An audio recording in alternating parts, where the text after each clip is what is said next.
এক নম্বর কথা বলেছি যে আল্লাহ পাক আমাদেরকে যেই পরিবেশে নিয়ে আসছেন, যেই জিনিস অর্জনের জায়গায় নিয়ে আসছেন, ওই জিনিসটার মূল্য অনুধাবন করা, গুরুত্ব অনুধাবন করা এবং গুরুত্ব অনুধাবন করে এই নিয়ামত প্রাপ্তির উপরে আল্লাহর শুকরগুজারি আদায় করতে থাকা।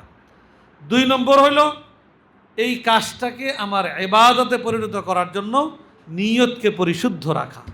3 নম্বর হইল আমার এই গুরুত্বপূর্ণ নিয়ামত অর্জনের জন্য আমার সর্বোচ্চ মেহনত করার জন্য নিজেকে মানসিকভাবে প্রস্তুত করা।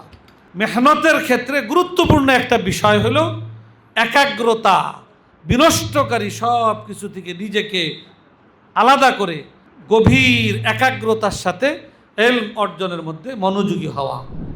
আলহামদুলিল্লাহ, হেফজ বিভাগ এবং বাকি সকল জামাতেরই গুরুত্বপূর্ণ এক একটি কিতাব থেকে এক একজন ছাত্র ভাই অল্প অল্প একটু পড়ার মধ্য দিয়ে আনুষ্ঠানিক ইফতেতাহ আমাদের সম্পন্ন হলো। আল্লাহর দরবারে শুকরিয়া আদায় করি, আলহামদুলিল্লাহ। সংক্ষিপ্ত 2-3টা কথা।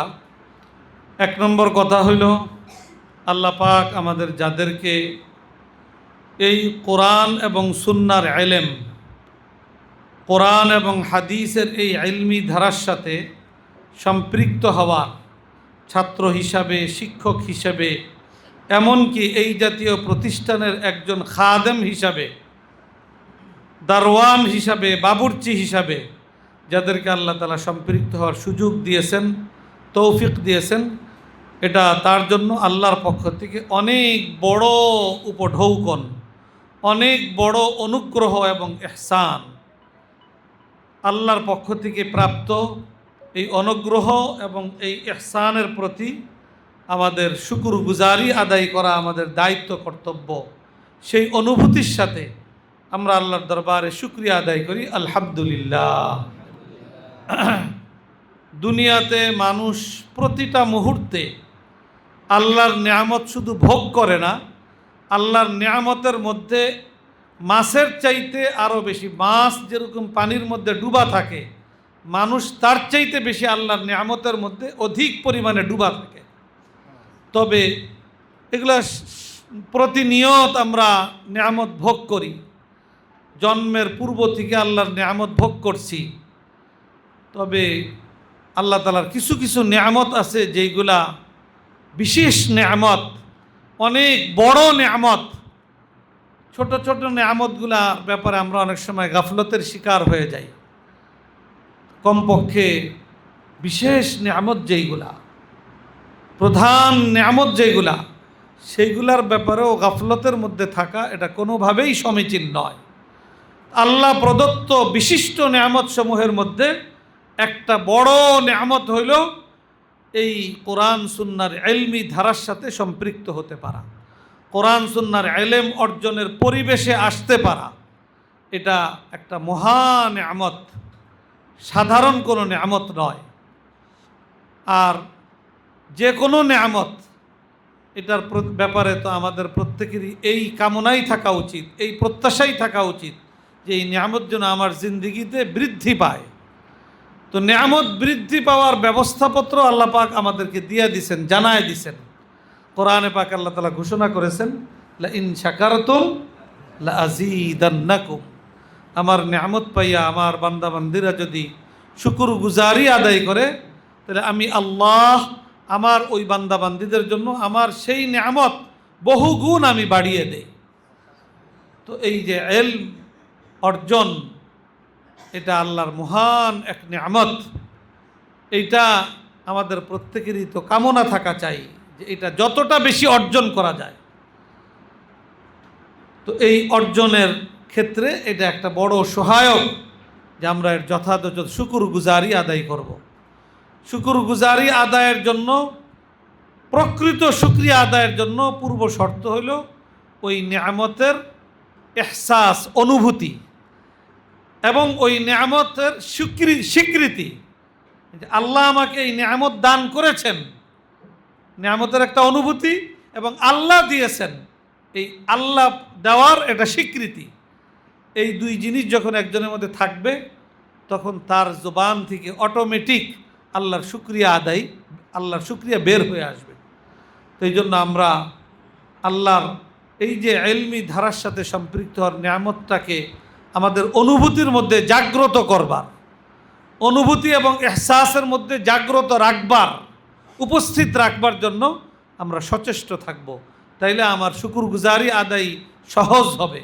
আর শুকরগুজারি আমি যত ভালোভাবে করতে পারবো, আমার এই ইলমি তারাক্কি আমার জন্য ততটা সহজ হবে। এটা আমাদের দায়িত্ব, কর্তব্য।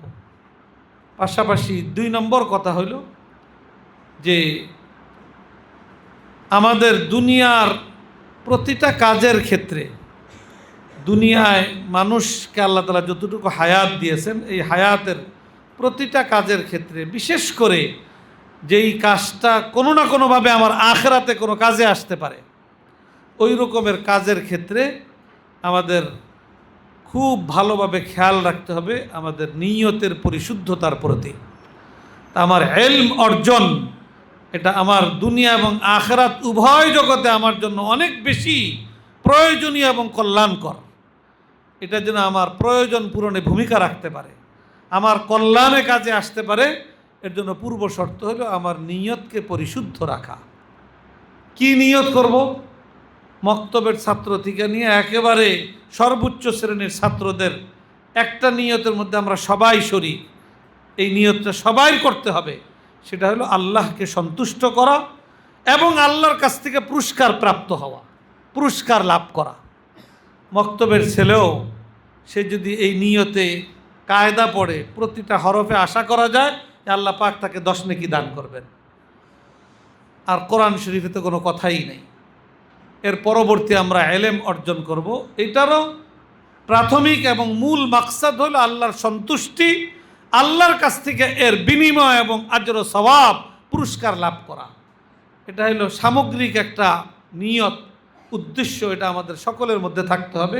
আসাতেজায়ে কেরাম, মক্তবের ছাত্রদেরকেও এই নিয়ত শিক্ষা দিতে হবে। এরপরে আমরা যারা কিতাব বিভাগে পড়ি, আমাদের নিয়তের মধ্যে আরেকটু বিস্তৃতি আনতে হবে। আমাদেরকে এটাও নিয়ত করতে হবে যে আল্লাহ পাক আমাদের দুনিয়ার জীবন দিয়েছেন এবং এই দুনিয়ার জীবনটা বেকার দেন নাই, এমনি এমনি দেন নাই। এটাকে আল্লাহ পাক আমাদের পরকালীন জীবনের কামাই করার জন্য আল্লাহ পাক এটা আমাদেরকে দান করেছেন। কিভাবে আমি কামাই করব? আল্লাহ পাক আমাদেরকে বিধানাবলী দিয়েছেন। আমাদের এই ইলমের মাধ্যমে আমরা আল্লাহর বিধানাবলী জানব এবং সে অনুযায়ী আমল করব। আমার শিক্ষার এটাও একটা গুরুত্বপূর্ণ নিয়তের অন্তর্ভুক্ত থাকতে হবে। আরেকটু অগ্রসর যখন হব, নিয়তটাকে আরেকটু বিস্তৃত করতে হবে যে আমি শুধু নিজে জানবো, আমল করব, এতটুকু পর্যন্তই সীমাবদ্ধ থাকলে হবে না। যে আলেম হবে তার কর্তব্য হলো অন্যদের সামনেও আল্লাহর এই বিধানগুলো উপস্থাপন করা এবং অন্যেও যেন আল্লাহর বিধানের উপরে আমলকারী হতে পারে, এর জন্য সচেষ্ট হওয়া। এটাও আমার এই ইলম অর্জনের একটা নিয়তের অন্তর্ভুক্ত থাকতে হবে। এইভাবে আমরা যদি আল্লাহর সন্তুষ্টি অর্জন, আল্লাহর পুরস্কার প্রাপ্তি, আল্লাহর বিধান জেনে সে অনুযায়ী আমল করা এবং অন্যর সামনে আল্লাহর বিধান উপস্থাপনের মাধ্যমে তাদের মধ্যে আমলি পরিবেশ তৈরি করা, এই নিয়তগুলোকে যদি স্পষ্টভাবে নিজেদের সামনে রেখে আমরা আমাদের এই ইলম অর্জনের এই কার্যক্রমকে আমরা পরিচালিত করতে পারি, আমাদের মক্তব থেকে নিয়ে যত দূর পর্যন্ত পড়ব, এই পূর্ণ পড়ালেখাটা আমার ইবাদতে পরিণত হবে। অতএব আমরা আমাদের লেখাপড়াকে ইবাদত হিসাবে গণ্য করার জন্য আমাদের সবসময় সচেষ্ট থাকতে হবে। এই মহাদৌলত এটা অর্জনের জন্য নিয়ত পরিশুদ্ধ রাখার পাশাপাশি আমাদেরকে মেহনত মুজাহাদা করতে হবে। আল্লাহর নিজাম হলো ও আল্লাইসা লিল ইনসান ইল্লা মা সাআ। দুনিয়াতে মানুষ চেষ্টা করে এমন কিছু নাই যেটা অর্জন করতে পারে না।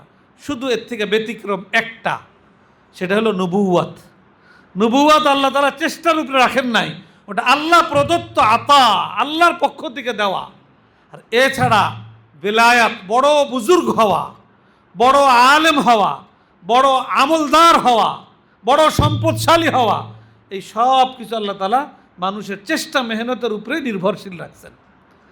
অতএব আমরা ইলম অর্জন করব, এর জন্য আমাদেরকে কঠোর পরিশ্রম করতে হবে। পরিশ্রমের ক্ষেত্রে অনেক কিছু নিয়ম কানুন আছে, পদ্ধতি আছে, সেই পদ্ধতিগুলোকে আমাদেরকে অবলম্বন করতে হবে।